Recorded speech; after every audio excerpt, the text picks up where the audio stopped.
pessoal, vamos começar a falar na nossa série sobre os procedimentos que são feitos com o bebê no nascimento. O que eu devo deixar, o que eu não devo deixar, o que eu quero que faça com meu filho ou não.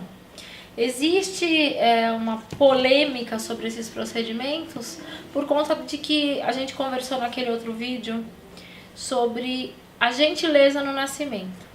Então tem coisas que são importantes de serem feitas para o bebê, para dar segurança física, e que elas podem ser feitas de outras maneiras. E tem coisas que são protocolares, que são feitas só porque são protocolos.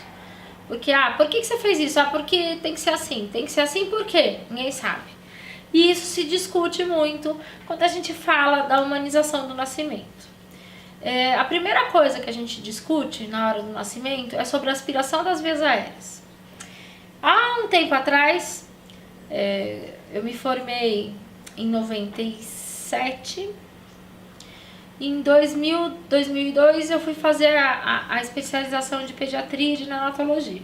Lá quando eu me formei, quando eu fiz a especialização de pediatria, era protocolo que a gente aspirasse, passasse uma sonda com aspirador pelas narinas, pela boca e até o estômago do bebê e tirasse as secreções. Por quê? Porque dentro da barriga o pulmão ele está colabado, ele está grudado e cheio de líquido, e as vias aéreas também. Então quando a criança nasce, ela tem que tirar esse líquido das vias aéreas, da boca, para poder respirar, para poder o ar passar e abrir o pulmão e oxigenar os tecidos. Naquela época, quando eu me formei, a gente achava que a gente precisava fazer isso pela criança.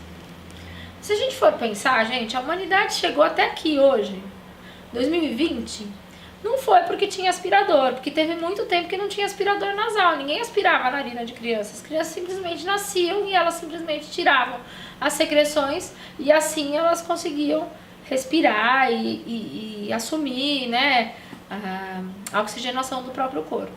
Então, isso só aconteceu na era moderna, quando a gente passou a dar muito valor para as tecnologias e para o papel do médico no nascimento, no parto e etc.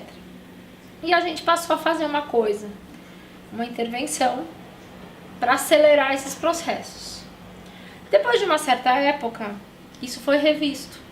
E hoje, eu não sei falar para vocês há quantos anos, acho que tem uns 10 anos, 8 anos, que a própria Sociedade Brasileira de Pediatria e a Academia Americana recomenda que a gente não faça mais a aspiração de vias aéreas nos bebês que nascem vigorosos e conseguem respirar sozinhos. Então, o que a gente tira disso tudo? A gente tira que, para respirar, a gente precisa ter as vias aéreas desobstruídas. Não pode ter nada nelas que impeça a gente de respirar. Quando o neném nasce, ele tem líquido. Mas a maioria das crianças conseguem tirar sozinhas essa secreção, através da tosse, através dos espirros, e porque às vezes eles respiram com um pouco mais de dificuldade, depois começa a tirar, começa a sair a secreção, e ele sozinho assume essa limpeza das vias aéreas dele. Uma pequena parte às vezes precisa de ajuda. Então, precisa ou não precisa aspirar? Não precisa aspirar as vias aéreas de rotina. Nem todo bebê vai precisar de aspiração de vias aéreas. Em alguns casos, quando a criança nasce e tem lá uma secreção mais espessa, eliminou mecônio na barriga, que é o cocô do neném, ficou mais grosso, e às vezes o neném tá respirando com dificuldade, então ele tá e causa desconforto para ele, ou ele nem consegue respirar porque tá entupido, a gente precisa aspirar. É uma minoria dos casos, a maioria consegue fazer isso sozinho. Então, às vezes o neném nasce e faz esse barulhinho assim, ó, e às vezes ele fica...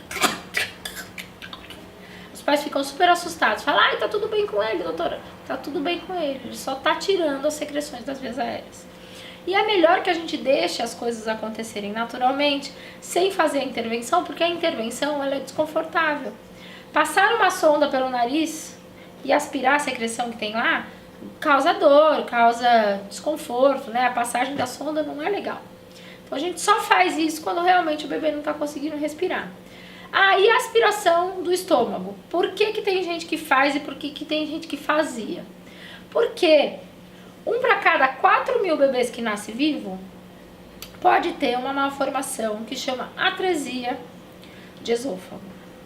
Então o esôfago, que é o tubinho que vai da boca até o estômago, pode ser mal formado e ele pode não ter essa continuidade. Quando a gente aspira, a gente checa se o estômago é pérvio e a gente consegue saber se o estômago está cheio de líquido e de qual líquido.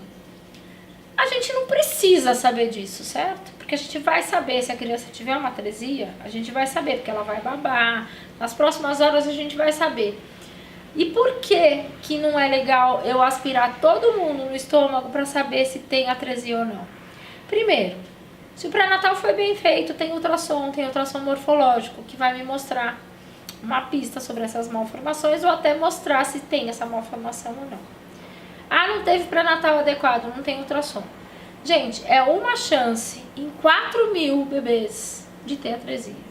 Será possível que 3.999 bebês vão ter que sofrer a aspiração, que é desconfortável, que causa dor, que pode fazer reflexo vagal e impedir uma respiração adequada, que pode aspirar um lugar que vai fazer sangrar e doer? Para que a gente identifique um bebê? Qual o problema de você não identificar aquilo na sala de parto? O problema é que depois, quando mamar, provavelmente vai vomitar. E aí a gente vai procurar isso e vai identificar. Da mesma forma que quando tem atresia das vias aéreas, que pode ter atresia de coana e a passagem pode não ser completa. É uma porcentagem muito pequena das crianças que pode ter isso. Então, não é mais recomendado. Se a criança nasce, está vigorosa, consegue assumir a respiração sozinha, a gente não deve aspirar. Tá? Isso é a recomendação da Sociedade Brasileira de Pediatria. Tudo que a gente faz em medicina tem o pró e tem o contra.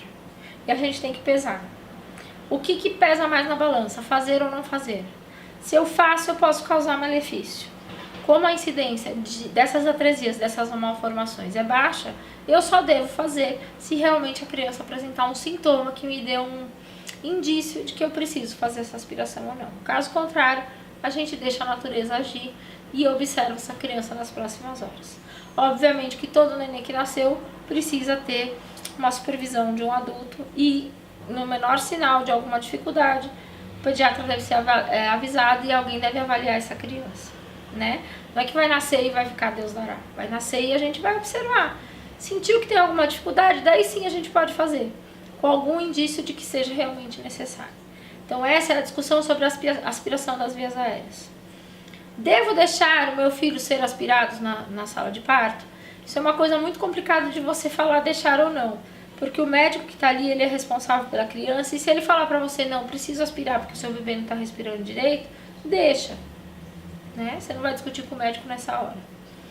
Né? Mas saber que isso não é um procedimento, se o bebê está bem, respirando, está corado, está tudo bem, ele não precisa ser aspirado de rotina. Ele só vai ser aspirado se realmente ele tiver dificuldade ao assumir aí a respiração normal e etc. E o resto, com relação ao estômago e as vias aéreas dele, a gente vai observar as próximas horas. Tem também uma outra prática que é passar uma sonda no orifício anal para ver se o orifício anal é pérvio, que também não tem mais essa indicação. As evidências mostram pra gente que se a gente só observar, examinar se o ânus é pérvio, a gente consegue saber se tem um ânus pérvio ou não. Certo? Se ele é perfurado. Pérvio é se tem a perfuração. Por quê? Porque tem um índice de criança que nasce com o ânus imperfurado. É fechadinho e às vezes precisa de um procedimento cirúrgico. Quando você faz a inspeção, você já consegue saber. Pode ser que tenha alguma malformação maior, mas a criança vai apresentar sintomas nos primeiros dias e aí isso sim vai ser investigado. Então, não se faz mais nada de rotina.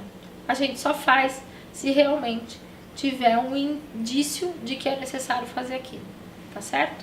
Espero ter esclarecido vocês sobre esse procedimento que é tão discutido no nascimento do bebê, que é a aspiração das vias aéreas. Beijo pra vocês!